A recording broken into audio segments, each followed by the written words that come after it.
Hello, you're listening to No Limits, a PlayStation Podcast, episode 36. I'm Taylor. I'm joined by my co-hosts Brianna and Sam, and they're both drinking carbonated beverages. I'm going to hit the intro now. Bye.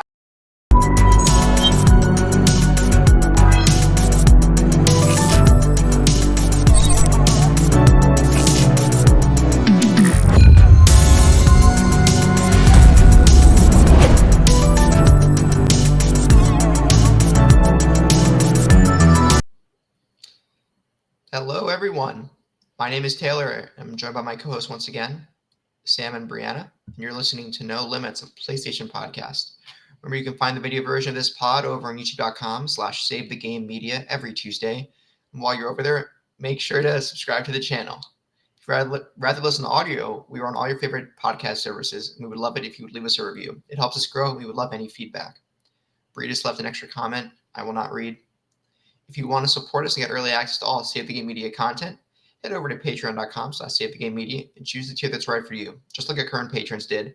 Bucky Blue, Hopple, Alpaca Tom, Aman, Fabulous Brianna, Brianna's mom, Brianna's brother, Brianna's wife, Nikolai at Night, Cypher Primus, Brandon Myers, Marcus O'Neill, Lillian, Mimi J, The Snack Network, David Hotright, Dave Harb, the Xbox Expansion Pass, and Redacted.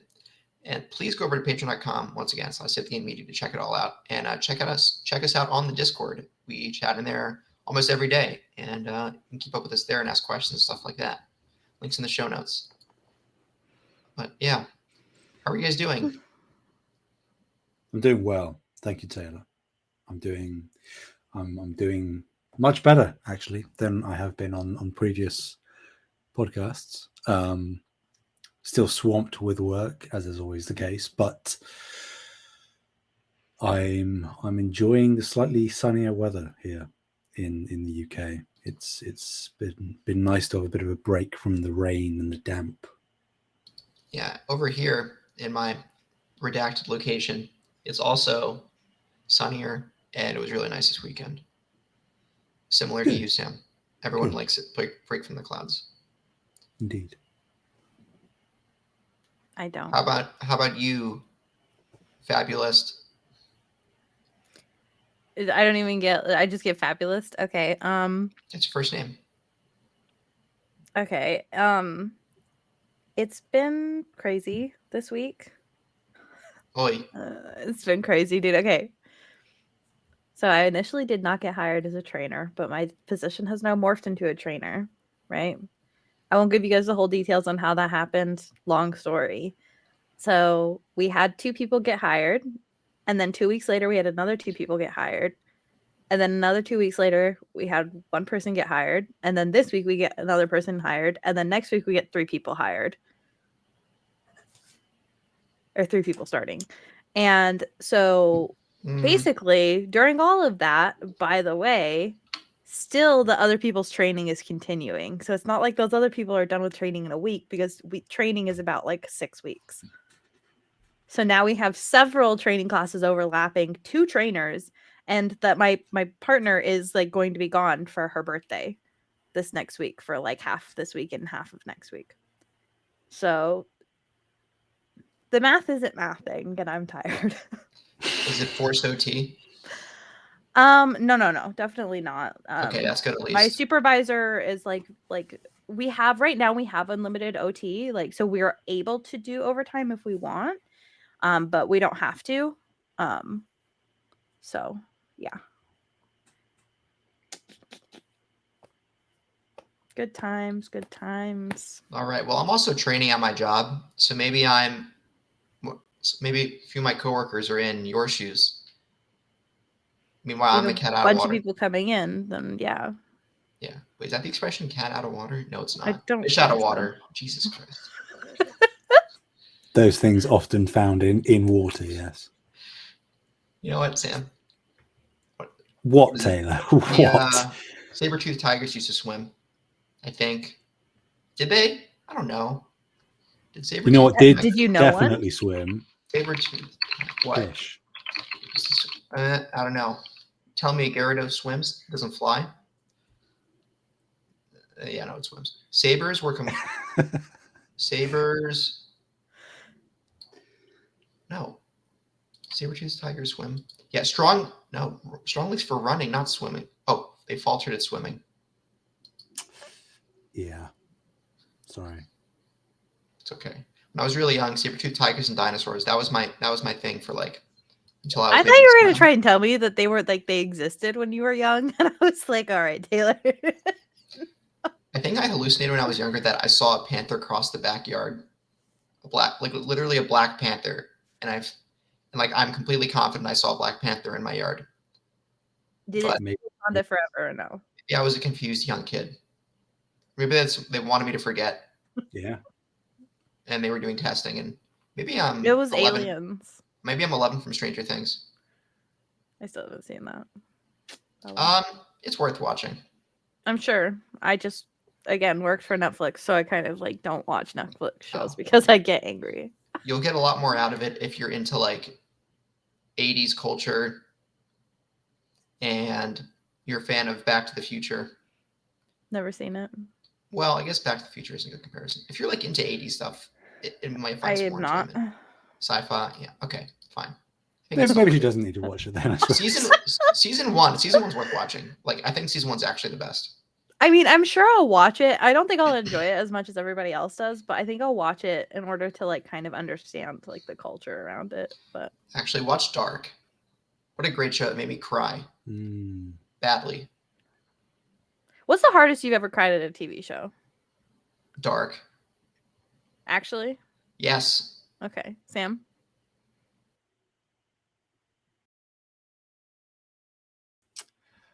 While you're thinking, I'll go.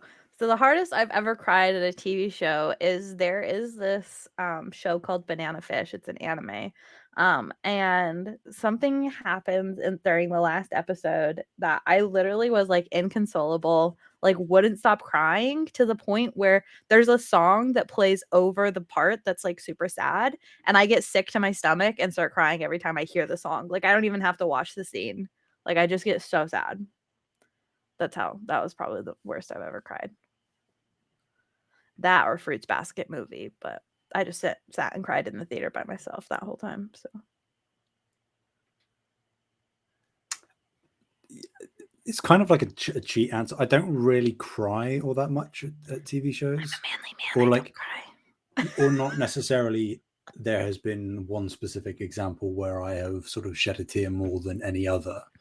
If I had to say one, I would probably say, and this is going to make sense to people who know and people who don't, sorry, David Tennant's regeneration in Doctor Who. I am not a fan of Doctor Who anymore, but back when David Tennant was the Doctor, I was very much into it, and his regeneration is iconically very sad. So probably that, I would say. Okay. I was gonna guess that you were gonna say Last of Us episode 3. That's up there. But I think that sort of had more of like an after effect as opposed to an in the moment watching. Okay. Yeah. I like David Tennant and Jessica Jones. It's the only Kilgrave. thing Excellent. Yeah, Kilgrave was great. It's a Marvel TV show. Oh, Bree. Marvel? You're trying to catch up Marvel? You gotta watch Daredevil. You gotta watch Daredevil. Okay, Daredevil. Sam will tell me when to watch it, I assume. Watch it. Watch Daredevil, because they're making a season 4, and it's going to be the most hyped thing since. Well, I tried to convince Sam to watch stuff out of order, and he was like, no. No. Watch it in order. I was like, let's just watch Moon Knight now. He looks cool. Sam was like, no. Not yet. So, whenever Sam tells me, I guess. Soon-ish, or sooner rather than later, but not yet. Okay. Are we adding all of those like other shows that aren't like that are Marvel but like not? No. Jessica Jones and Daredevil. Those are Marvel. Yeah, I think those two. And even like with Jessica Jones, I think maybe just the first season is okay. Like, don't really need to go beyond that. But Daredevil in particular is chef's kiss. Okay. Sounds good. What have you been playing, Taylor? Well, I don't know if it's a. No, I'm just kidding. Breath of the Wild. More Breath of the Wild. Not PlayStation. Are Sorry. you allowed to play not PlayStation games? It's in my contract. So violating the contract. The contract where we get paid like a lot of money. Right. A lot of dollars. A lot of dollars. Specifically, it says you will get paid a lot of dollars in the compensation section of the contract. And there's an NDA saying we can talk about the contract. Oops. Yeah. Oopsie poopsie. It's okay. You know, litigation's cheap. But yeah, I've been playing Zelda, and I'm making my way towards beating the game, the base game. Making your way downtown. For Tears of the Kingdom. See, I found a shrine that was underground, which was cool. Yeah. I went through a hole and landed right in front of a shrine. I'm like, oh, this is where it was. Okay. I think I may next month, like in April, play Breath of the Wild, just like the mainline story to get through, because I've actually never beat a Legend of Zelda game, so I might not beat it. But so just do the Divine Beast and then Ganon and then call it a day. Yeah, something like that. Yeah, I always get to the last boss in the Legend of Zelda. Hopefully you have enough health. Actually, I think I might have beat Twilight Princess. If you don't do enough shrines, you won't have enough heart, maybe not enough heart. Yeah, I will do a few shrines. I'm not going to avoid them, but I'm also not going to like go out of my way to find them. You know what I mean? I think I've done 84 shrines right now out of 120. So yeah, but speaking of PlayStation, I got my first payday at my new job, and thanks, Sam. And after my next credit card bill is paid, I'm gonna purchase, which is like in 2 days, I'm gonna purchase a PS Plus extra again for a year. Finally, I lapsed my membership for like a month or so. I missed out on my Definitive Edition on PS Plus Essential, which I'm mildly frustrated about, but it's okay. I'll live. And yeah, but yeah, I'll get back on the PlayStation train, guys. Choo choo. Yeah, choo choo. Oh yeah, Resident Evil 4 remake comes out in a few days. Remake release date. I'm so excited. It's the 24th, I think. Friday. Wow. Yep, it's Friday. Oh yeah, and Sam, I need to still buy Resident Evil 2 and 3. And if I don't, Sam will accept your decision. That's too kind. No, but he says accept as in EXCEPT. Accept my decision. Yep, through gritted teeth. Yeah. What is happening right now? Okay, well, I, crazy enough, played a game and I beat a game this week. Oh my god, she has a beat. I have my beat because I beat a game.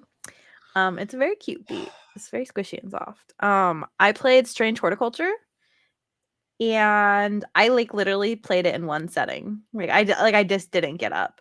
It was a really fantastic game. It is on sale right now on Steam.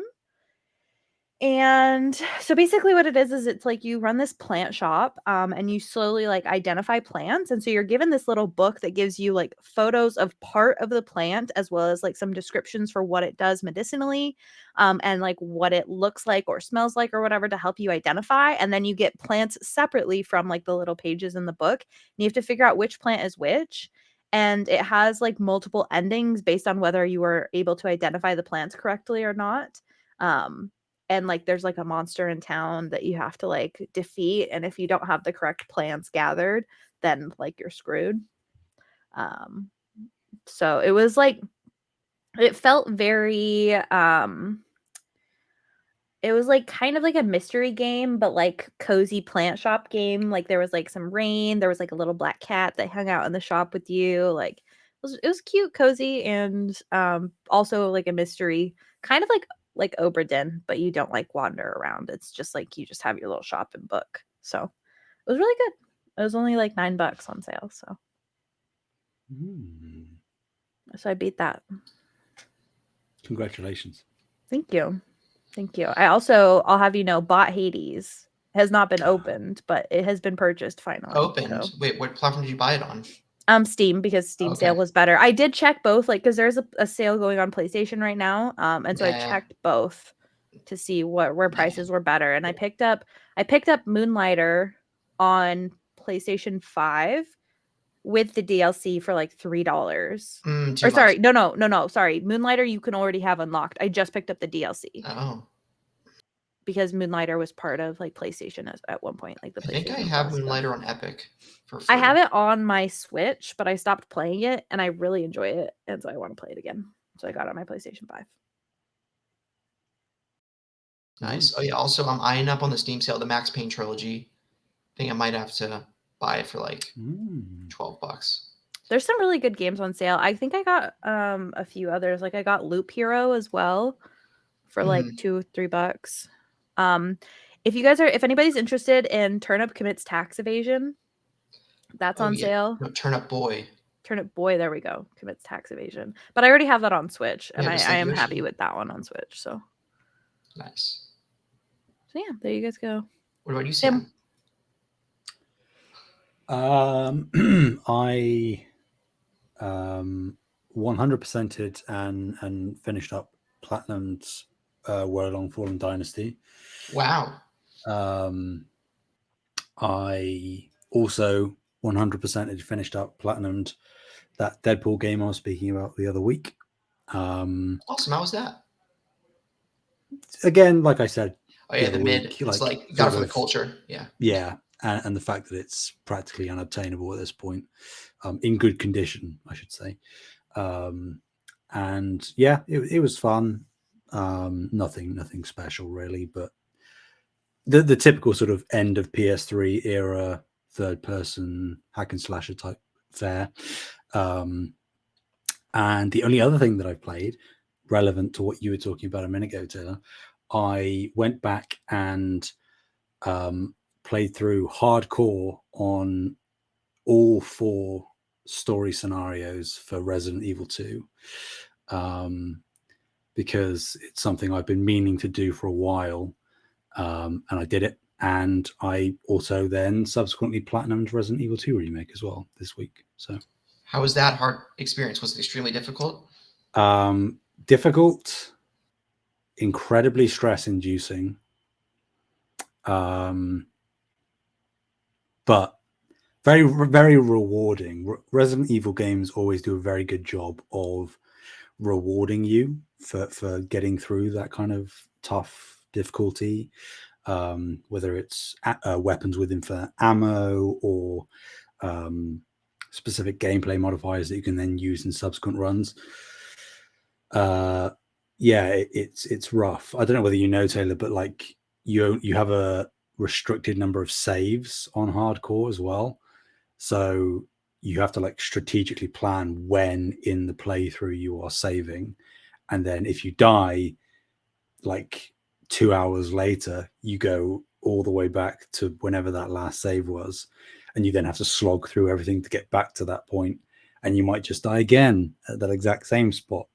So there were a few rage moments, I will admit, but I did it. I got it done, unlocked everything. And it is very satisfying, let me tell you, to run through Resident Evil 2 with an infinite ammo rocket launcher, just to get a little bit of revenge in all those really tough sections of gameplay. So that's what I played. I was actually intending on also going back and platinuming RE3 Remake as well. But what I'm doing instead is I'm waiting, because as of recording, we are a day and a bit away from the next PlayStation Plus lineup launching onto the service. And I want to try out some of the new stuff. I want to play Chia, which we'll talk about in a bit. And also just like dip my toe into Ghostwire Tokyo, a few things that sort of slipped under my radar. So I'm holding off on starting anything else for the meantime.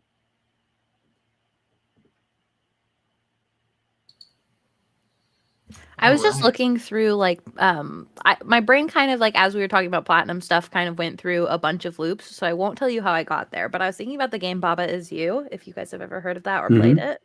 Yep. And I was like, wait, is this on PlayStation? Because I feel like it'd be insanely hard to platinum. It is not on PlayStation. It's only on Switch and PC. So yeah, sad. Anyways, it's not as satisfying to get 100% achievement on Steam, to be honest. So no. What do you get? Some trading cards? Yeah. Exactly. Get it out of here. 100%. Just get it out of here. 100% pun intended, because you have to 100% the game. All right. Okay. Taylor, take us away into very depressing news. Oh, yeah. Rest in peace to Lance Reddick, first of all. He was fantastic in The Wire and John Wick, which I saw personally, and he also voiced a major character in Horizon. So sorry to Lance. He's also in Destiny. His family. He's in Destiny, right? Mm-hmm.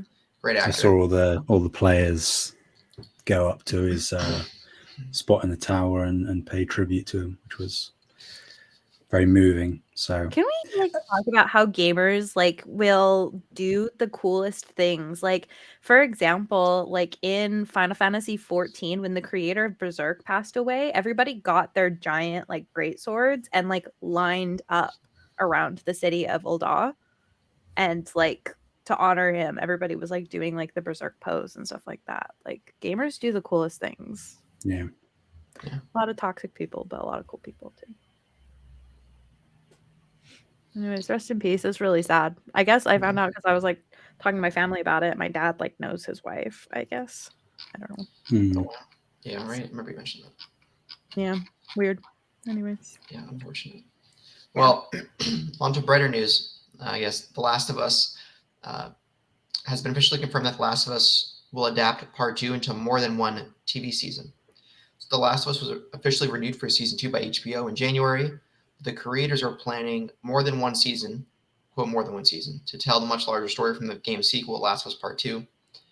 And when asked if Season 2 will include the entire Part 2 story, Craig Mazin, right? That's his full name. Mm-hmm. Yeah. Said, quote, no way. And Druckmann added, quote, it's more than one season. Creators wouldn't reveal if Part 2 would get 2 or 3 seasons to fully tell, but Mazin said, quote, you have noted correctly, we will not say how many, but more than one is factually correct. Yeah, for the really Odyssey that Part 2 is, it's no surprise, and I actually would prefer it to be at least 2 seasons, because there's a ton to unpack and a ton they can add to that story.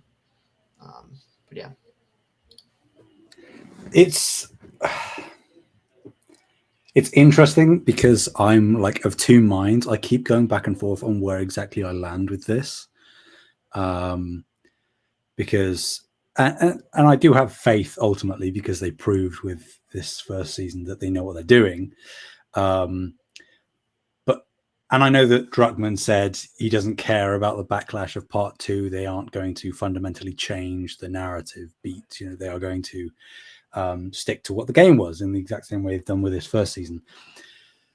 But I think the thing that worked for me, because I don't think we've spoken about this too much. Obviously, it was before No Limits began. But I am firmly of the mindset that Part 2 is a better game in almost every single regard than Part 1. That's my opinion, of course. Feel free to disagree. But I think that the thing that worked for me better than anything is Part 2 is obviously intended to be a much harder experience, not only for the characters, but also for you as the player. And I think that the thing that made it work for me and for a lot of other people, or at least people that I've spoken to, is the very, very, very specific structure that they put the events of that game into, in the way and the order in which things were presented to us. And the only concern I have is that splitting it over multiple seasons, as much as that would, like you say, allow for certain characters to get additional plot beats and character development, without going into too many spoilers, somebody like Lev and Yara, I would love to see more about them and the people that they come from. That being said, I don't want it to be season 2 is Ellie and a theoretical season 3 is Abby. I think, and I don't think that is what they're going to do, but they might feel inclined to do it that way, where you've played The Last of Us Part 2, there is a very clear midsection point that could very easily be the end of a season. And I really don't want that to be the case. I think there's a far more nuanced way of doing it than that. So are you talking about when they flip between characters, or are you talking about when they flip, like when you go back in time? No, I think I'm going to put it in our chat. The back in time. Oh. The back in time is fine. I think having the flashbacks in that game where they were makes sense. That's okay. Okay. I just wanted to make sure I was on the same page, because I was like, wait, I think that the timing was okay. But the character flip is okay. Yeah. The character flip is where I wouldn't want season 2 to end. Yeah. And then we have to wait for season 3 to get the other side of the story. Mm-hmm. And that, like, you can visualize it that would technically work.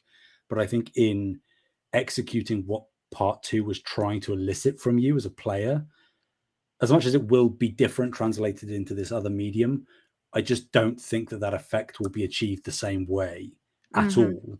Yeah. If they split it like that. Yeah, I would agree with that. Again, I have not seen the very ending, but I played most of the game. So yeah, I would agree with that. I would say that, like, I think that they could probably, especially because they're brilliant writers. So I assume that they could really figure out a way to, like, do the flip earlier on, like in season 2, and then kind of intersperse it and then find a different breaking point for, like, the middle. That's what I would hope for. Yeah. Yeah. Cool beans.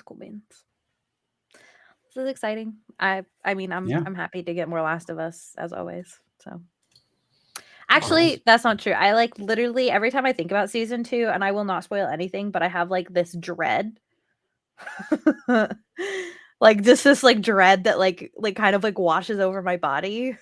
Yeah. This Metroid dread. But yeah, it's just it's those memes that it's like people who don't know what's coming are all, like, happy and smiley, and the people that do know what's coming are just if soulless. you know. Yeah. It's okay. It'll be okay. It's gonna be great. It's gonna be great. We'll have a good time, right? Mm-hmm.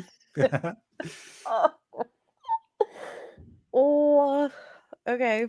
Do you want to hit this next part, Taylor, or do you want me to do it? I don't know. You can do it. You're kind of funny. Oh wait, yeah, you're kind of funny fan. I'm a super fan.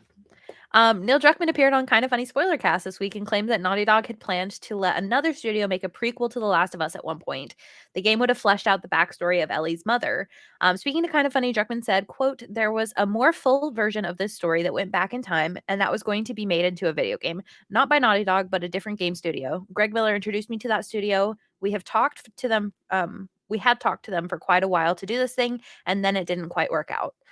End quote. Naughty Dog is currently working on an unannounced game, which Druckmann also spoke about during the interview. Quote, "I know the fans really want Last of Us Part 3. I hear about it all the time, and all I can say is, look, we're already into our next project, so the decision has already been made. I can't say what it is, but that's the process we went through, and there was a lot of consideration of different things, and we picked the thing we were most excited for." End quote. This is from Jordan Midler at VGC.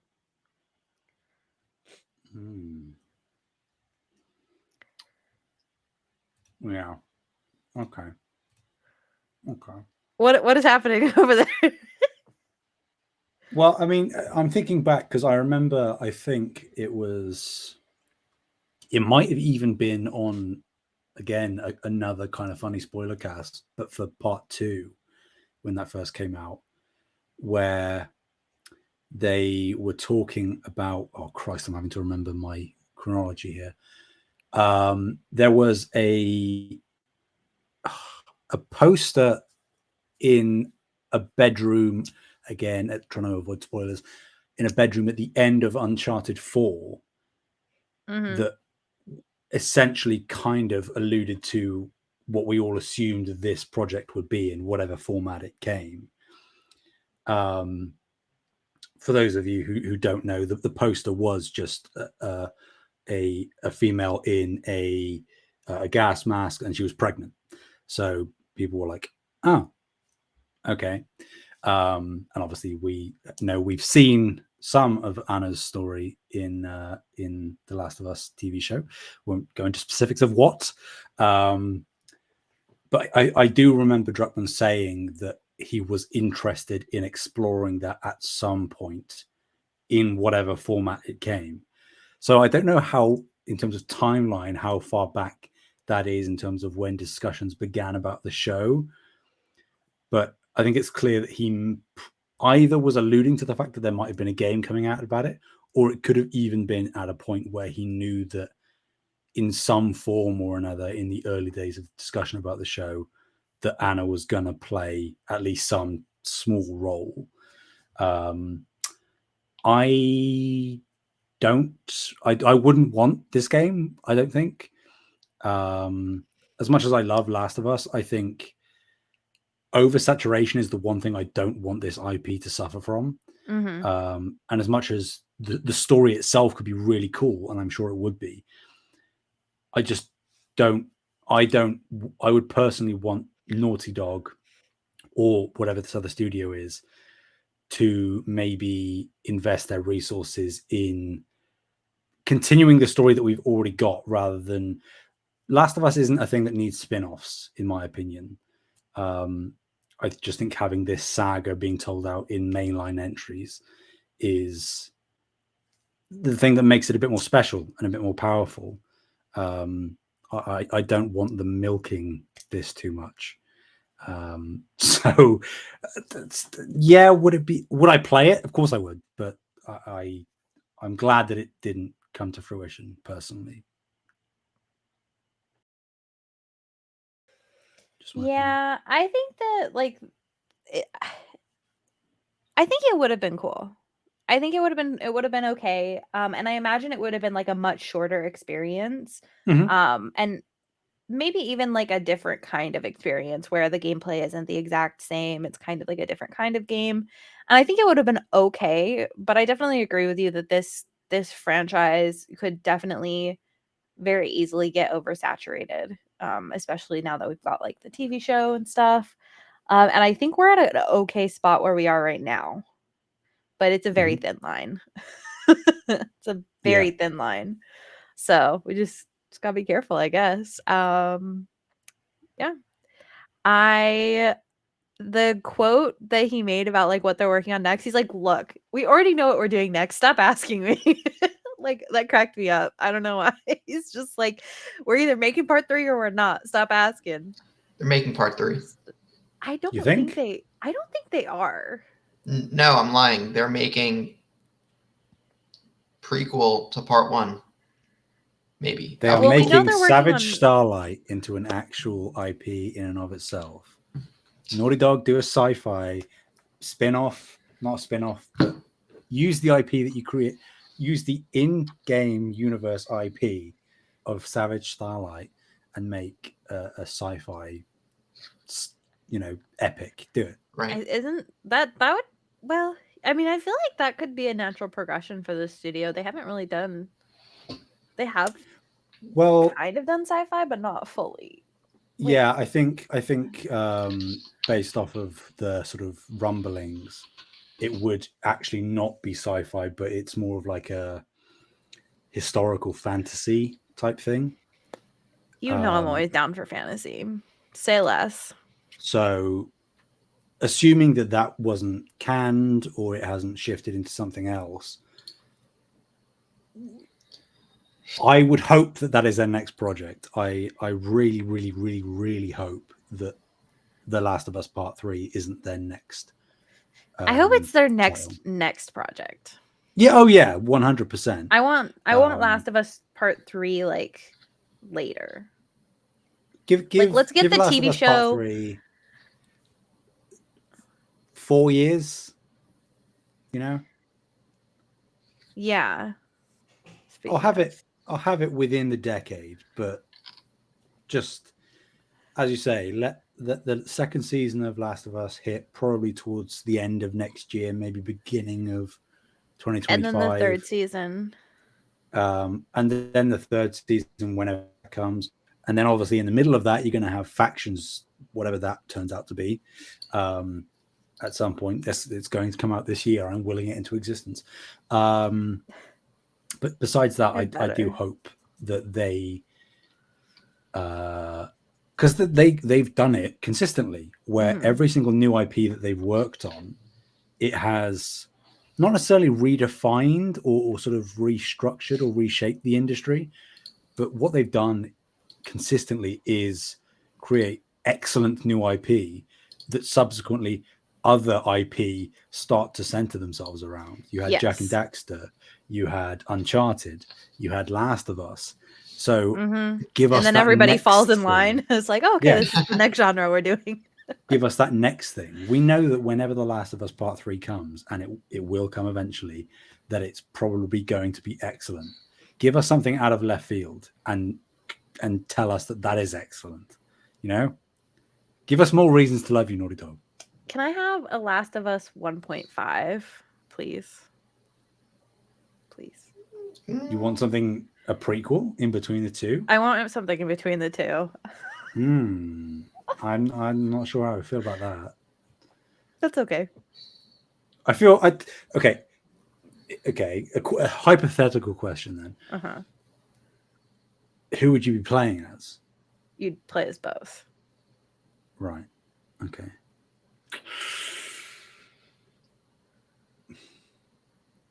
I just want to return to the cozy times. Go play part 1 again. I've played part 1 so many times. No. You played The Last of Us. You haven't played The Last of Us Part 1. That's true. I technically have not played part 1. I own it. But oh, you bought it? You bought the remake and out. Okay. Yeah, because my dad's playing it. So I bought it. All right. Yeah, your dad.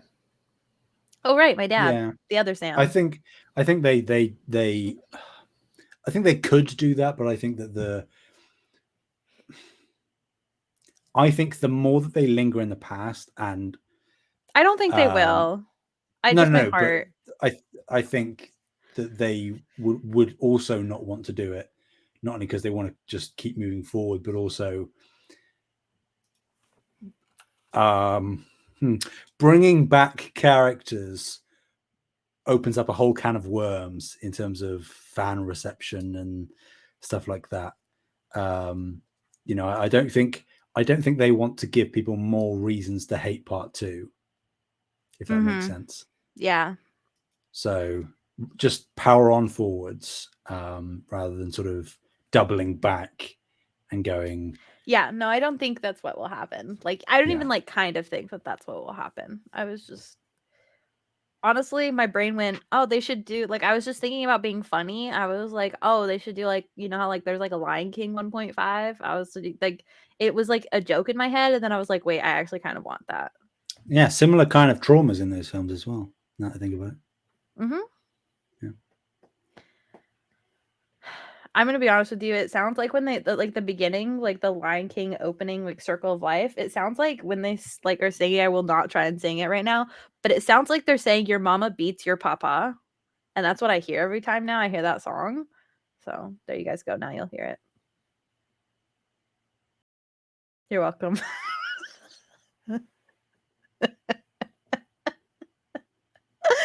Next story.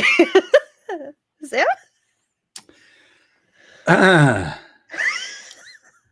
Insider gaming sources have confirmed that the PS5 Pro is in development and could release with a tentative release date of late 2024. Insider Gaming previously reported that a new PlayStation 5 with a detachable disk drive is scheduled to release later this year, 2023. It's understood that this new model will phase out the current PlayStation 5 to cut down on production and shipping costs. In spite of the widespread reports, this is not the PS5 Pro model. As for what the PS5 specs will entail, details are currently limited. However, a recently published patent by PlayStation architect Mark Cerny suggests that SIE is looking to accelerate ray tracing performance in video games. Just like the PS4 to the PS4 Pro, it is easy to also guess pretty confidently that the PS5 Pro will have increased visuals, performance, and speeds across the board. That's coming from Tom Henderson at Insider Gaming. This makes me sad, particularly because, not to say that Henderson has like a concrete track record, but most of the stuff that he says is legitimate, and I just think I don't know. I'm fine with the model with the detachable disk drive if that's what they want to do to help out expedite construction and decrease costs and whatnot. Like, whatever, do that. That's fine. It's not going to affect me. I already have a PlayStation 5. At the end of the day, people who would buy that model aren't really going to have any kind of different experience to what I have with my model, really, at the end of the day. But the whole PS5 Pro thing, it's just, we don't need it. We just don't need it. And I know that technically people could argue, oh, well, you didn't need the PS4 Pro. You kind of did, because the jump from PS3 to PS4 wasn't really all that significant. And PS4 Pro actually gave us 1080p at 60 FPS most of the time. And that's what the PS4 really should have been from the get-go. The PS5 is leaps and bounds above the PS4, and we still haven't taken advantage of it yet. Like, that's due to so many different expedient circumstances, understandably. But just because there is a historical precedent of releasing a pro version of a console partway into the life cycle, it's just not necessary here. Mm-hmm. Like, what's the last big AAA game we had from first party was God of War Ragnarok, and that came out on PS4. So it's not like that's just a PS5 exclusive. So it's like, I know Spider-Man 2 this year is technically the first big one coming from first party, but it's just, it's too soon. Even coming out late next year, I just think people that want to buy it will buy it, but I think it's just a waste, honestly. Yeah. I think honestly, like, what I need is I need them to invest in cooler faceplates, please and thank you. We don't need a Pro. Just give me faceplates and I'll be happy. That's all I need in my life. Yeah, I'm down for it. Let's do it. Special editions. I'll buy Right those up in now, a I second. have stickers on mine because I don't like it. I don't hate it. but I've it's just got also the black face plates. I have white. Yeah. I'm too cheap to get new ones. Yeah. I have stickers from Haikyuu, the anime. Such a good anime. Oh wait, Mm. hi. It's about volleyball. I know so much about volleyball because of that anime. I will be getting a Haikyuu tattoo at one point. Not right now. Are you getting a high Q test? Okay. I can't wait for the PS5 Pro because then I can actually play Bloodborne in 60. No, that's not. If I hear this one more time, Taylor, if that was a thing that happened buy with a the PS5 Pro, I would buy the PS5 Pro. I'd probably do too because I'm a loser. Taylor, I have a question for you. No. Okay. Okay. Are you okay if I take 3 because I wanted you to read 4? You want me to read? Fine. Is it okay if I take 3? Sure. Or fine. you can take 3 and 4. No, Bree, you can just monopolize this show. You can. No, you can fine. Yeah, read it. Do it. Taylor, do we need to have a fight right now? Do it. Okay. Does anybody have anything else to say about the Pro? Get it out of here. I don't want to see it. Okay. PlayStation Plus catalog lineup for March. Woo! So for the game catalog for the Plus and Extra, Plus Extra and Premium. I can't read. We have Uncharted Legacy of Thieves Collection, Chia, Tom Clancy's Rainbow Six Extraction, Ghostwire Tokyo, Life is Strange True Colors, Immortals Phoenix Rising, Life is Strange 2, Dragon Ball Z Kakarot, Street Fighter 5 Champion Edition, Untitled Goose Game, Final Fantasy Type 0 HD, Rage 2, Neo, The World Ends With You, Haven. And then for the classics, for the premium, we have Ridge Racer Type 4 from PS1, Ape Academy 2 from PSP, and then Siphon Filter Dark Mirror from PSP. I do also want to note that you can get Meet Your Maker Day 1 as a PlayStation Plus monthly game, and that's out April 4th. This is from Adam Mitchell. Adam Mitchell, Michael, anyways. And Justin I think it's Fragapane. Michelle? Okay. Yeah, at PlayStation Blog. As Mish. I'm going to forget immediately. Like, my brain Michelle. doesn't retain like this. No, but then there's Michelin. Michelle. No, I think it's Michelle. The way that reads is Michelle. Somebody call Where's him. it Mitchell? How is Mitchell pronounced? I think it's Michelle. I think it's Michelle. Do you think he's on? Because they have They have the podcast. He might be on the podcast, and they might introduce him there. Maybe I'll go listen. No, don't.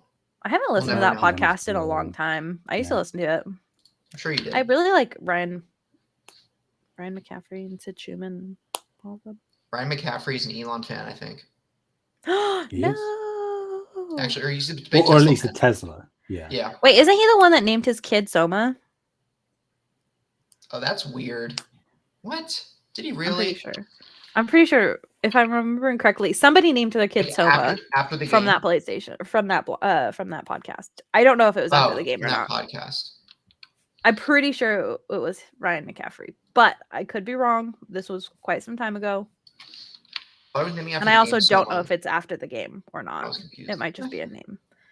It was right when someone was coming out, though. So, anyways, back to the catalog. Continue to be disappointed with the classics. To be honest with you, I don't know what they're doing with premium. We'll just move past that. I'm still subscribed to it, so you know they've got me suckered. Yeah, and do you actually use the benefits? For some of them, yeah, I have. I've played quite a few of the classic games. That doesn't mean I'm not disappointed. Still, I would much prefer to see a larger lineup. There are glaring omissions even at this stage. And the fact that there aren't like additional PS2 titles here it's very sad, because that is realistically where my real history with PlayStation started, where I sort of started, really playing as a hobby. So if they gave us Digimon Rumble Arena 2, that would be what would get me.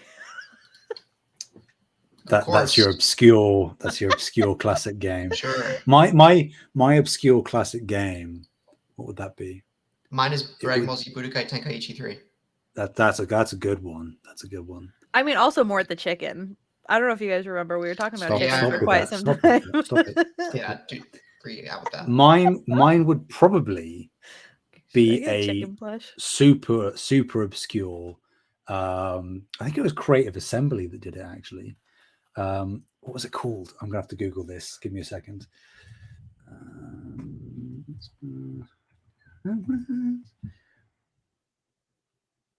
Spartan Total Warrior. That is, and it was by Creative Assembly, published by Sega. Not a very good game.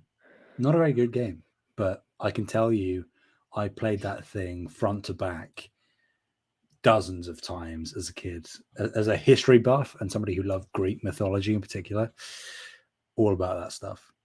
But they're never going to put it in because Or Shadow of Rome, actually. That's another good PS2 one that they should put in. But they never will. Why is there no more the chicken stuffed animal? This is a glaring omission in gaming history. Because they knew you'd look for it, Bree. A total of 5 people who played this game, and they were all under 5 years old. I was not under 5 years old when I played it, but that's okay. I will probably, you know what? Maybe I'll get like there are duck bananas. It's not a chicken, but it's pretty close. What the hell? I'm sorry. In what world are duck bananas remotely similar to chickens? Well, when I searched chicken plush, it brought up duck bananas, so it must be pretty cute, pretty close. I don't know. All right. Back to the lineup. I will. I already own Ghostwire Tokyo, so I'm a little upset to see this. Not that I'm not happy for other people, but like, I wish I hadn't spent money on Ghostwire Tokyo because I don't love it. I don't hate it, but it's also like I would have rather played it for free. Interesting combat. I love Neo: The World Ends With You, obviously, because I'm a huge Kingdom Hearts fangirl. Wait, it's related to Kingdom Hearts? Yes. Oh, ew. I will cut you. This is like one of the few things I will. And then decimals and fractions, and then it's like, oh, I'm Goofy with a large key, and then Sephiroth. If you don't understand the story, just say so. I don't understand the story. Yeah, I'm not afraid to admit that either. Not many people do. It's okay. I've watched so many video essays on the story at this point. The one that I'm for sure going to download is Untitled Goose Game. I have already played it, but I kind of secretly want the platinum on it because that sounds like fun. Yes. I haven't played it either. So, but are you going to get the platinum? You can guarantee right here, right now, I will probably have the platinum by the time that we do the next recording. That's really upsetting. Please don't.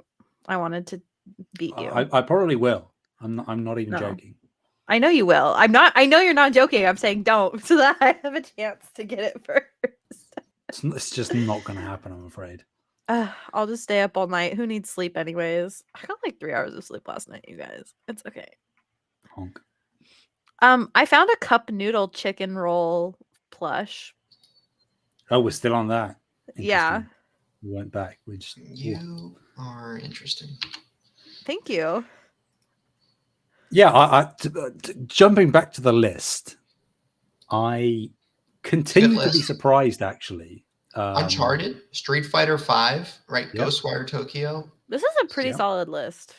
And even if they aren't really for you, like multiple Life is Strange games, Immortals is actually a game that I think is underrated, not that much, but it's better than most recent Assassin's Creeds for what that's worth. And again, not to a lot of people's tastes, but Rage 2 actually also a really fun game to play. So I don't know what's gotten into PlayStation Plus recently in terms of the general game catalog, but they are impressing me. I mean, not that it's necessarily, I don't think I should be impressed because this is what the promise of this kind of subscription service should be. But the fact that it wasn't at launch and wasn't for a good number of months after launch, but now that they're hitting this sort of cadence consistently every month, not only is it like, oh, I can see how the grass is greener on the other side in Xbox Game Pass land. I have even though I already have Game Pass. But also just that they are now trying at least to compete, you know, in terms of the services and what they are offering. It will prompt both parties on either side to up their game. Mm-hmm. So that's a good thing for us. Mm-hmm. Absolutely. Free good stuff. I definitely didn't just go down a rabbit hole. And I definitely didn't just find a pillow that is stuffed with kittens, like little tiny kitten plushes. The pillow is a bunch of the tiny kitten plushes. Well, why would you want that? Why would you not just It's pretty cute get the plushes? because then you have a pillow. Oh boy. But why would you not just have a regular pillow and then also have the kitten plushes? Because then you get the best of both worlds. Can you take the plushes out of the pillow? Out. Oh, Yeah. okay, interesting. That makes marginally more sense then. Send you guys a picture. I don't know how I will also be playing Chia, by the way. Giving that a go, seeing what that's like. Who knows? This time next week, I could have the platinum in that as well. At some point, you'll slow down. That Never was say never. sarcasm. No. Video games is his job. He needs to slow down. Yeah. I didn't mean the job Ghostwire part. Tokyo as well. I'm going to do both Life is Strange's. I'm going to do this whole list. You wait. I'm not going to do this whole list. Do it. No, it's too late. You already committed. What? Where is it in writing? It's in speech. Are you saying I shouldn't take you at your word? Words are not binding in very specific circumstances like this one, where I don't want to commit. Where to you don't achieving want. something. Okay, yeah. So it's Yeah, just like whatever is like most convenient for you. Yeah. Yeah, that pretty makes much. sense. I realized I looked at that and I saw a Final Fantasy and a Street Fighter, and I was like, Okay, I just sent you guys I the do 2 this. plushes in the chat. There you go. Okay. You're welcome. Okay, hold the phone. Yeah. Wait, hold on. Why? Let me get my banana phone. I'm just kidding. It is Why? okay. Why on God's green earth are they labeled as pudding? I don't 'Cause know that why the looks- kittens that are labeled looks- as pudding. That looks like a crisp packet or a chips packet or whatever you call it over there. Okay, I'm glad like a you little clarified packet- because I immediately became confused. Or a little packet of sweets Yeah. that's called pudding. Mhm. So is the insinuation that you're meant to open up those things and just have a little nom nom on a little baby kitten? On the little kittens, yeah. Mm-hmm. But also they're a Nice. pillow, so Okay. you sleep, I'm down. use them for your little head, and then you eat them. Okay. This is weird. How did we get here? Yeah, how did we get here? Okay, Taylor, it's your turn next. All right. Wait, are you guys gonna be playing Meet Your Maker? I'm not, but I was just curious. No, not for me. Okay. I will play Uncharted Legacy of Thieves Collection at some point. I never spent the $10 to upgrade. But now I can pay $100 a year to up on a recurring basis Yeah. to play it. Yay. Anyway, I see why you wanted me to read story number 4, Bree. So, okay, moving on. Oh, side note, Ridge Racer is an excellent racing game for the PS1. I don't know what that got, Sam. I'm enjoying. Look, I like rice. Okay, anyway, Konami has filed a trade.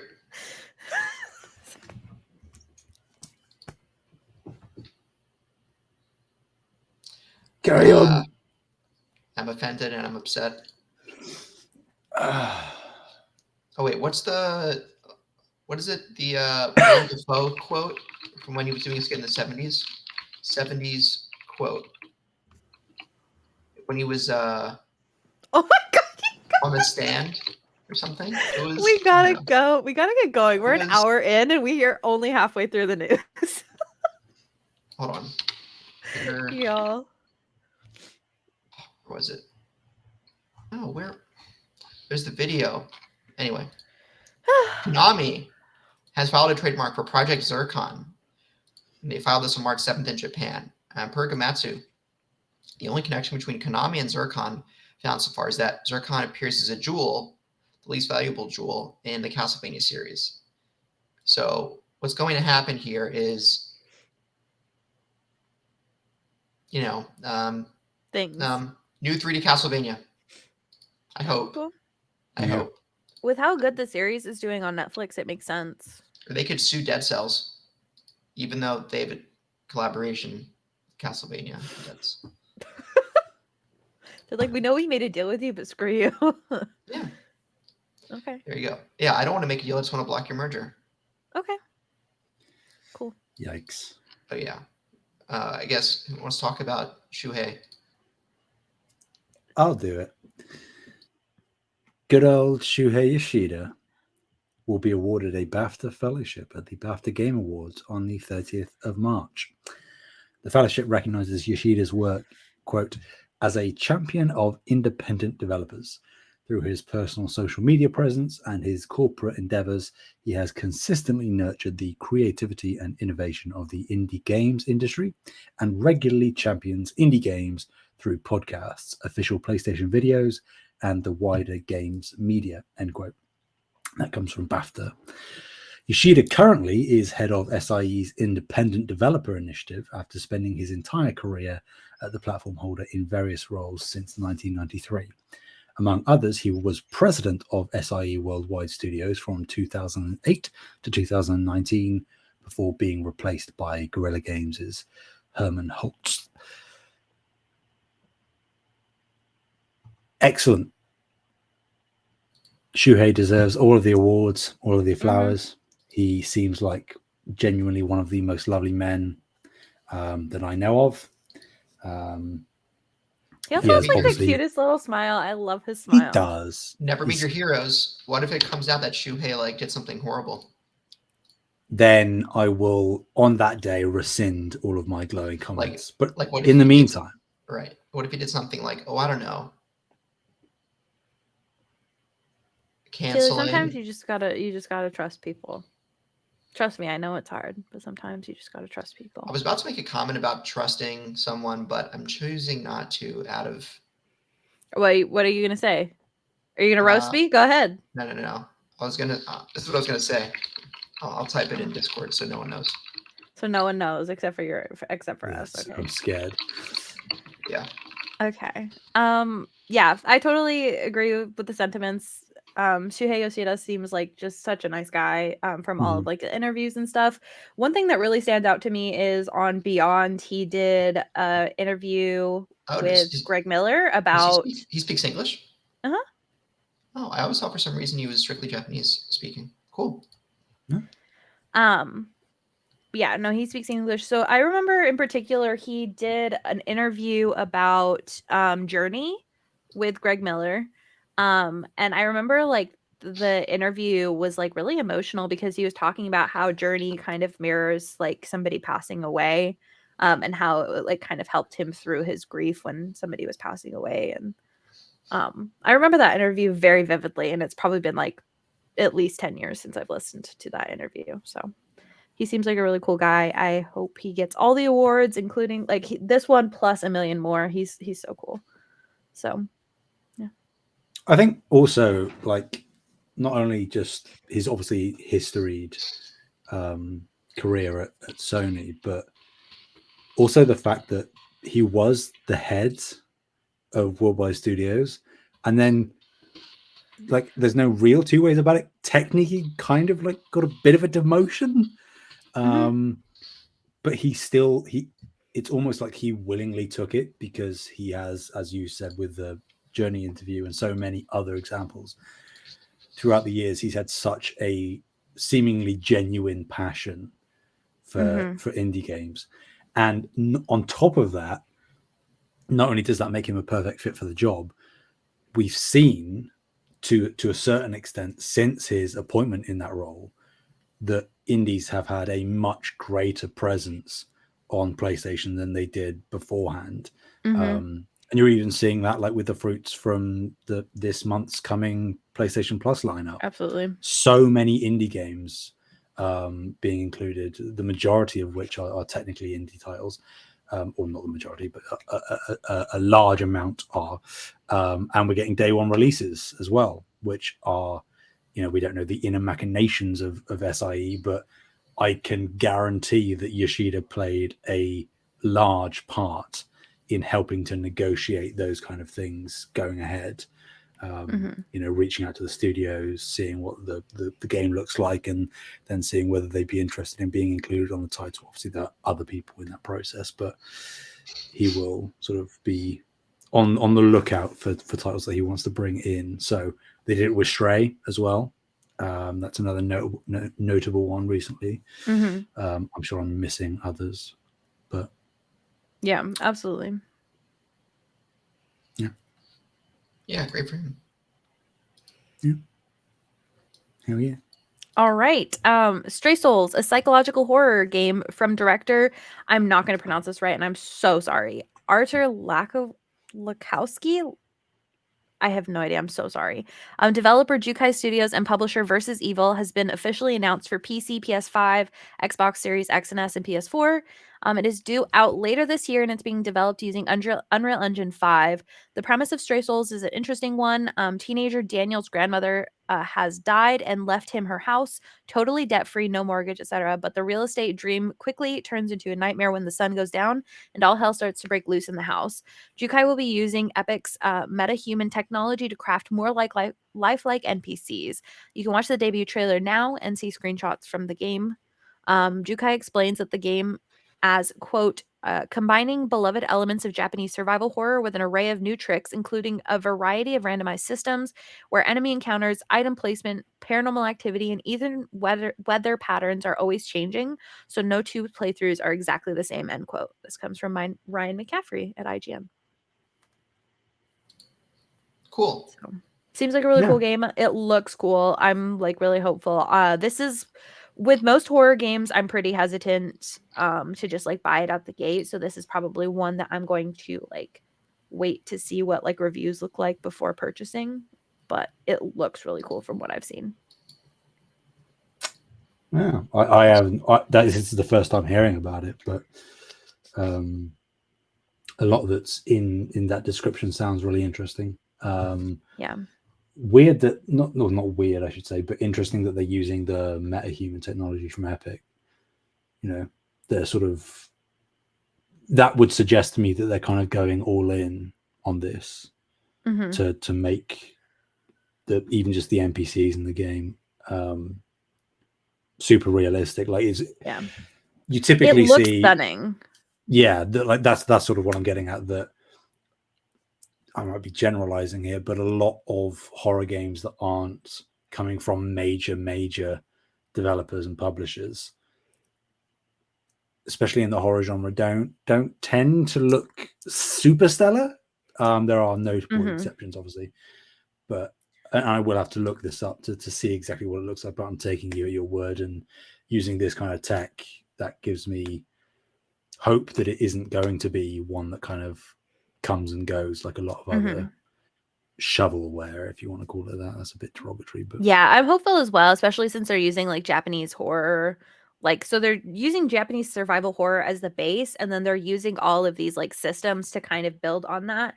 So the game, I mean, the art itself looks stunning. And like, I mean, it looks pretty good. The IGN article is right there in the document, but yeah, it looks pretty good. I'm excited. I love horror games a lot, so we'll see. I'm hopeful. I am kind of scared about the enemy encounters being randomized, just because if I get too scared sometimes with games, I'll look up the guide and like see when the enemies are coming. But if it's randomized, you can't, so that'll be even scarier. Anyways, yeah. very good. Great. Next. I guess I'll take this one. Interesting. 3 former Blizzard leads, Jen O'Neill, J. Allen Brack, and John Donham, have set up a new AAA studio called Magic Soup Games. It's an excellent name, to be honest. In a statement, the trio said that Magic Soup will see them, quote, drawing on decades of experience to build original AAA games that are genuinely uplifting and inclusive for players around the world. O'Neill, who was the studio CEO, said, Jay, John, and I have similar ideas about the types of games we want to make, and we are tightly aligned on company goals and principles. This was a natural fit for us. We know the quality of our games will be a reflection of our team culture, and we're doing the work up front to make sure we're fostering creativity, fully remote collaboration, and a diversity of backgrounds. Brack was president of Blizzard until it was announced in August 2021 that that he would be leaving the company to, quote, pursue new opportunities. He was one of the few Activision Blizzard employees referred to by name in a 2021 lawsuit by the California Department of Fair Employment and Housing, which accused the company's HR personnel and executives, including Brack, of failing to handle sexual harassment and discrimination against female employees. Oh, wow. This is getting a little spicy. Brack was replaced by O'Neill and Mike Ybarra, who were appointed as the studio's co-leaders, but O'Neill then left just a couple months later, claiming she was only offered equal pay with her male counterpart, Ybarra, after giving her resignation. Brack, in a separate statement, said, quote, Jen has great experience as a team builder, culture driver, and game maker. John and I are thrilled that she's helming the company, and John has decades of experience in both games and startups, and will run operations. I'm excited to wake up every day and focus on game development with the team. The three of us look forward to the kinds of games and teams we'll build in the coming years. This comes to us from Chris Scullion at VGC. It's an interesting story. Mm-hmm. I thought it was all like upbeat and, woohoo, celebratory.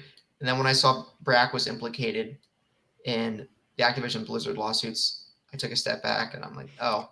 I think he was not implicated in the sexual harassment. He was implicated in failing to take action. Or failing, sorry. Yeah. Which is, I mean, it's not good, but it is definitely different from sexually harassing somebody. Right. Yeah, sorry. So I should have said that. Don't sue me for defamation. Thanks, Brack. I do want to note the Magic Soup Games logo, super fantastic studio name. Their logo is really cool as well. Like their little studio logo, cute. Yeah, I don't really have much to add. I wasn't a big ABK consumer before the acquisition, and I don't know these folks, but it seems cool. And Bree, you'd like to include stories about new studios popping up that have good founding principles, but it seems like this one does, with being as accessible as possible, being fully remote. Mm-hmm. It does kind of subtly feel like a bit of an amnesty thing going on with Brack, sort of, jumping ship from Activision Blizzard just as things are getting a little bit dirty, and there's blood in the waters. I know he was replaced and stuff. I'm just, semantics. And then starting a new studio and sort of chiming on off the gate about, diversity and collaboration and fostering creativity is sort of, I'll believe it when I see it. Yeah, I'll believe it when I see it. This is like one of two things. Either one, he is like just totally talking out his ass and like he doesn't actually believe these things. Or two, even though he was implicated in the California Department of Fair Employment and Housing lawsuit stuff, even though he was implicated, there was always a chance that he was trying to do something as well and couldn't. Of course. So, I mean, it's one of those two things. Either he's a good guy and got screwed over by Blizzard as well, or he's not a good guy, and I don't think we may not ever find out the answer for that. But somewhere in the middle, like a lot of people, most people are mixed bags when you peel. And not to sort of be pessimistic about it, but pretty much every new studio that you're seeing being founded nowadays, regardless of who the founders are pretty much saying an exact replica, maybe slightly modified of that. Yeah, statement. I did think about that. They're all kind of making the same statements now. Everyone is saying that, which is a good thing because that is what should be the standard across the board. And reiterating that and repeating it is more likely to actually make it come into fruition, at least in some form. Mm-hmm. But as with any studio, but particularly in terms of this one that we're talking about with the history of Brack and whatnot, he's talking the talk. Now you got to walk the walk. Mm-hmm. Absolutely. A final news story. There is a new Persona 5 spin-off game that has been announced. Persona Phantom of the Night. P5X is a mobile game being released by Perfect World Games, no! With the first public beta test taking place on March 29th. There is a concept gameplay trailer currently available for P5X, and the game looks just like Persona 5. In the game, you play as a high school student whose parents are traveling abroad, in air quotes, leaving you home alone to juggle going to school during the day and fighting demons by night. Standard Persona fare. The trailer suggests the story is going to follow a very similar path as the main game, just with a fresh new group of kids, teammates, and possible social links. Though Joker and crew do make an appearance based on a screenshot from the official website. That's coming from Luke Plunkett at Kotaku. Yeah, that's sort of, as I was reading it, I had the same gut reaction, Taylor. I was like, a Persona 5 spin-off game? Oh, it's a mobile. It actually does look kind of good. And the parents seem really rich. Your parents are just traveling abroad and you're left to your own devices. I mean, man. Okay, like real talk. Not that it's like overly like it just happens a lot. It is actually something that happens in like Japanese society where the kids will live separate from their parents to go to like a better high school, or their parents live abroad but they want their kids to still go to school in Japan. That kind of thing happens. So not saying that it's like overly like prevalent, but it is something that does exist. That's like not really a thing in American society. So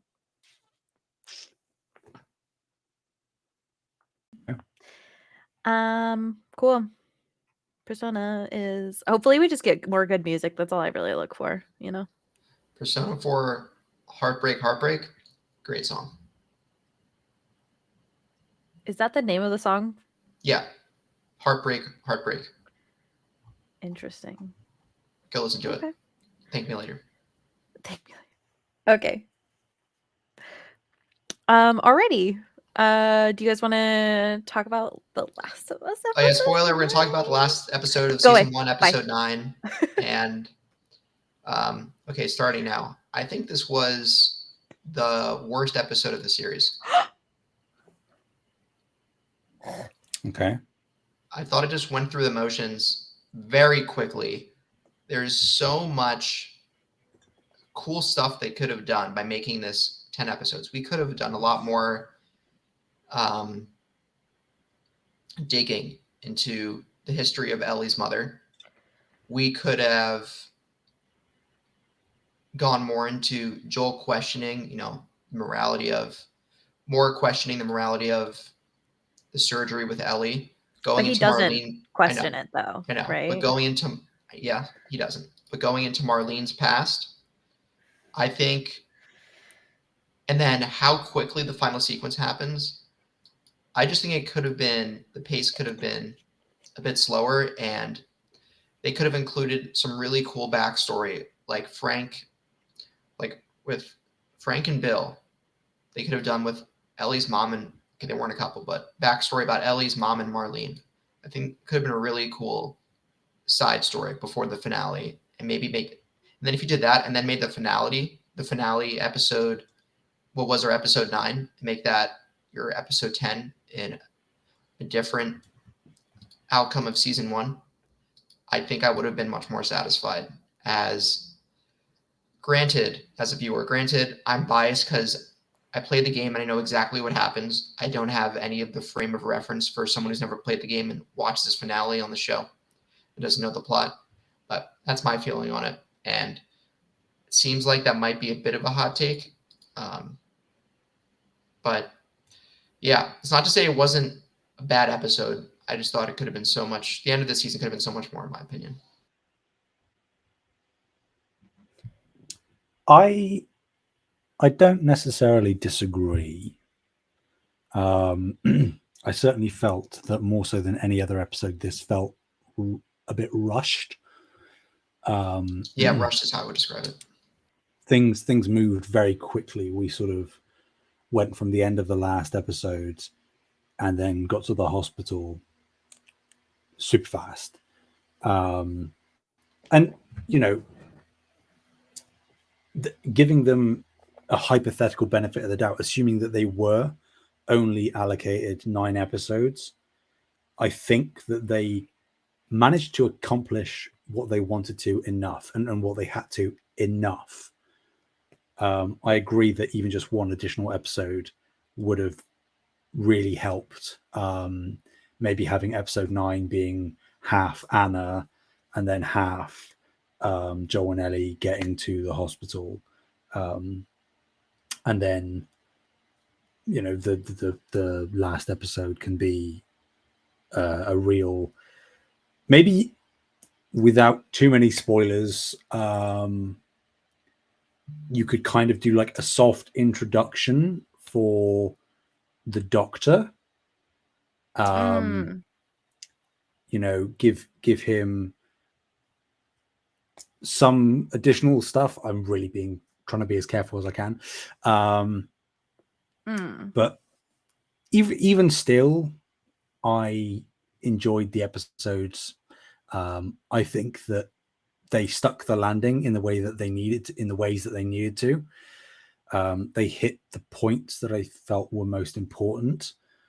The sort of the touchstone that I used in grading how good it was that obviously I've watched it with my family throughout, and none of them know the story of the game. They haven't played it.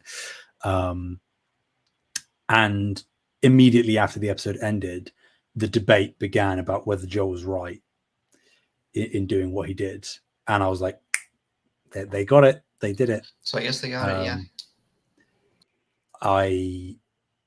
But I'm with you. It's weird. It's probably the episode that I feel the most torn on. But it could have ended. It could have gone so much worse than it did. So I'll take what I can get. Okay. I actually don't agree with either of you. I think that like I could have slowed this episode down maybe a little bit, but asking for a whole nother episode, I think I would have been like, this is so drawn out for no reason.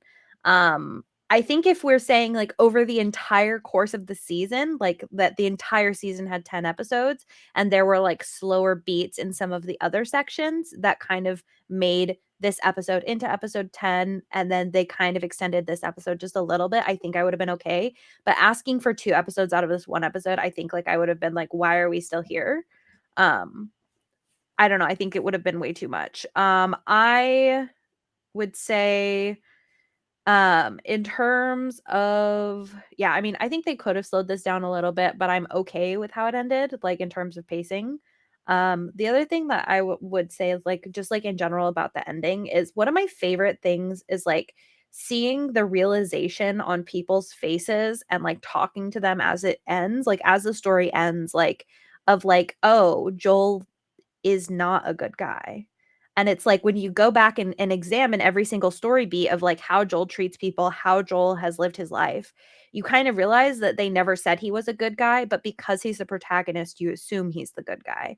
And then when you kind of come to this realization, like as he like mass murders people through this hospital just to save this one person, like oh yeah, who could have theoretically saved humanity as well. Like we don't know that for sure, but like could have theoretically saved humanity as well. Like when you like go through all of that and just kind of realizing like, oh, especially with playing the video game, like, oh, I was the bad guy this whole time. Like that kind of like realization is so powerful and it's so cool to me. It's so cool. I think that they got it really well. I just don't think Joel, it's still not clear, right? If Joel's the bad guy, it's, that's the moral ambiguity is the punchline of the end of The Last of Us. Well, I don't think that I would disagree because the morality is like, was it worth saving Ellie versus not? I would still say that regardless of whether it was worth saving her or not, being a murderer still makes you a bad guy. Joel's a murderous. So that's what I'm saying. Is like he's a bad guy either way. Yeah, a bad. Yeah, technically, I don't know. Maybe this is just me with Joel. I think Joel is not a good person, but I don't know if I'd call Joel a bad guy. Yeah, I'm not saying he's evil. I think he's a very, very flawed individual. And obviously in the last episode, they highlighted how efficient he can be in killing droves of people with no remorse. Right. Yeah. But he will do whatever he needs to protect what he loves. And they've been saying that the whole time, like the entire story. They're like, Joel will do whatever he needs to protect those he loves. And then like when you see it play out, you're like, holy cow. I don't know. It's such a cool moment because you've been told this over and over again throughout the game or throughout the show. and then like actually seeing that unfold in front of you in the like the most horrific way is like it's so powerful. Like regardless of how you feel about the ending, it's like so powerful. And I think I just really I do love this story. Anyways.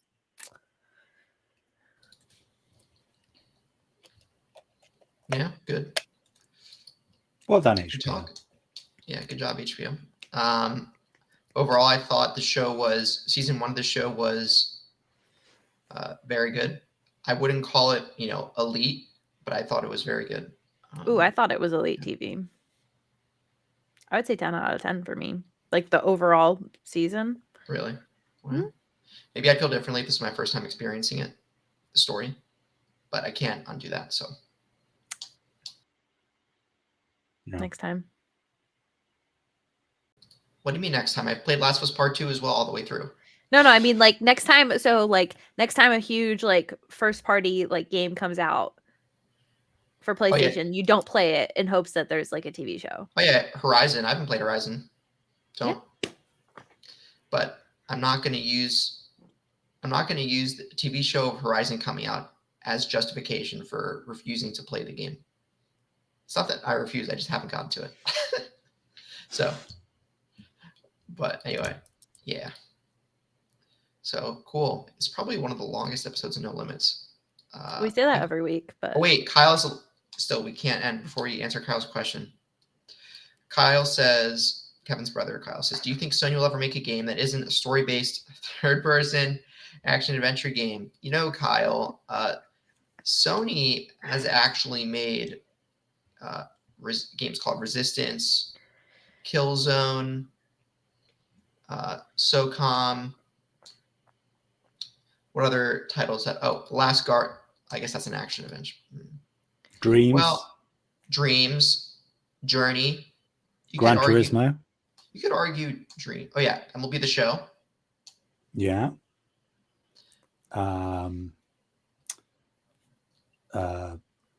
Astrobot Rescue Mission on VR. That's something. There you go. That's first party. That is something.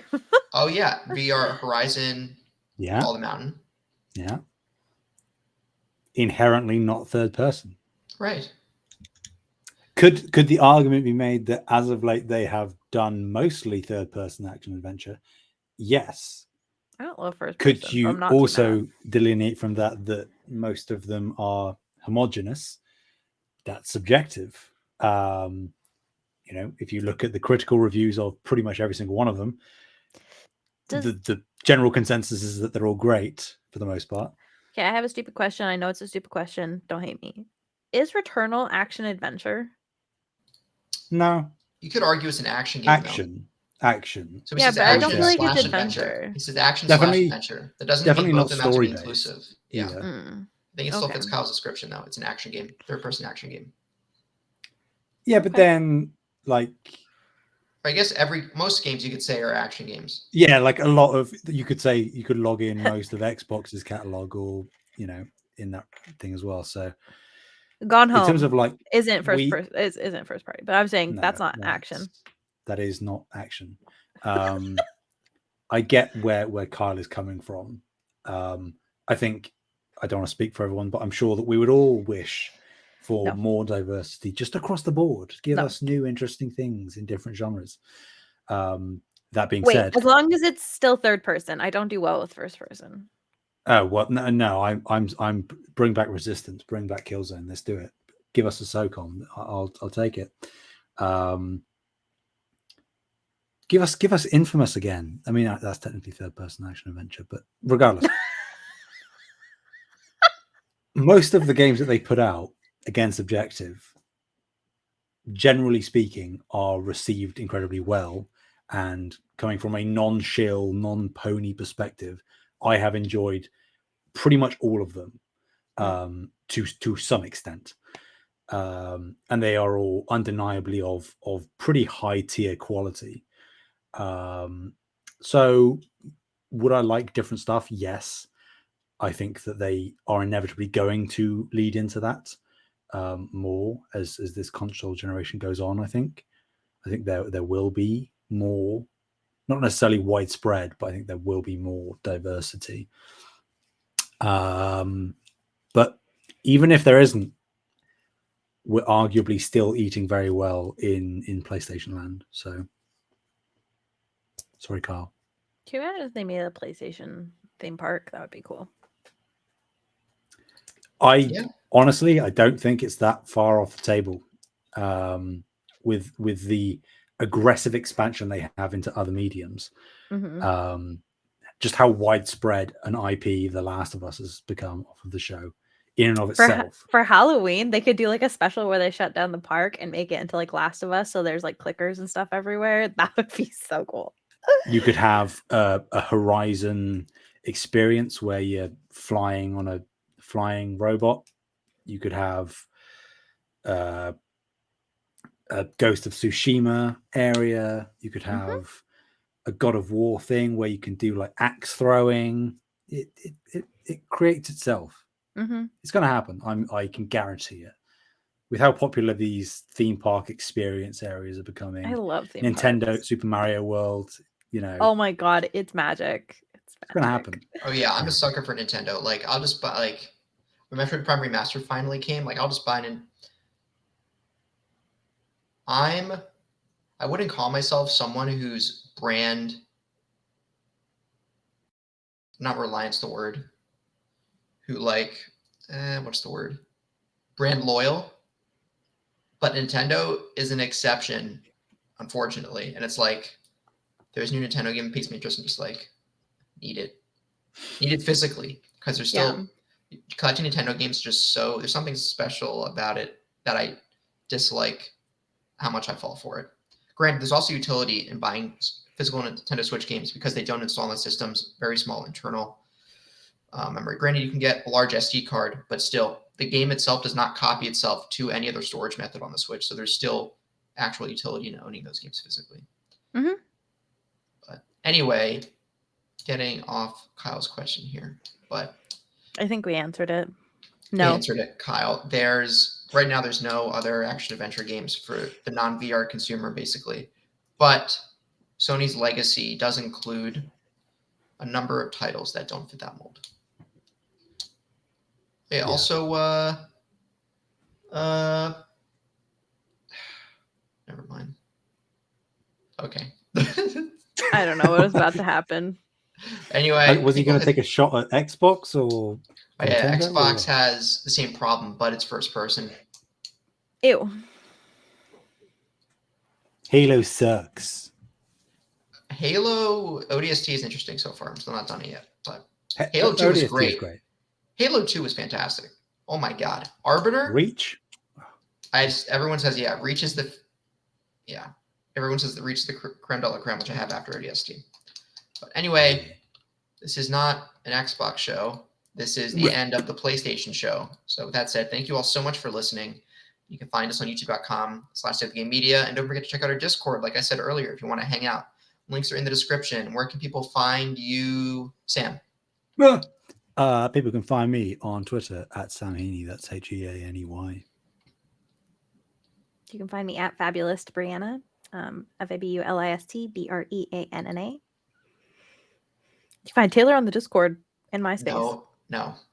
You can find me on the Discord and RuneScape Classic. I played RuneScape one time. Just kidding. I don't play RuneScape Classic, but and then I immediately got harassed. Oh, I'm sorry. I have an affinity for folks who've stuck with the game this long and are not toxic people.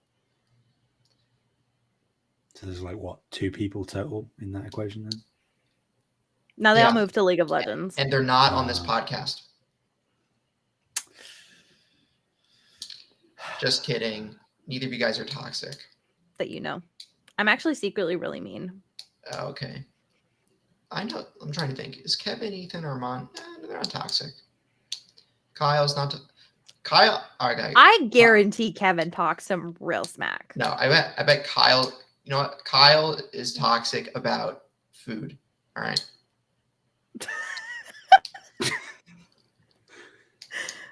Get him. He eats one food. meal a day, which is weird. Oh God, don't ask me about my eating habits. Because I don't eat one meal a day. Therefore, because of this difference, Kyle is inferior to me based You know- on a superficial social construct. Do you want to know what I had for lunch yesterday? D's. Close. I had M&Ms. Just a little handful Peanut of M&Ms? M&Ms. Peanut No, M&Ms? just regular Um, chocolate M&Ms. I like went downstairs. I couldn't find food to eat, so I just grabbed a handful of M&Ms and went back upstairs and called it. That There was you my go. lunch Anyway, yesterday. we're going to turn off the show now. Okay, bye. But, so bye, everyone. All right, bye. Bye. What? Bye.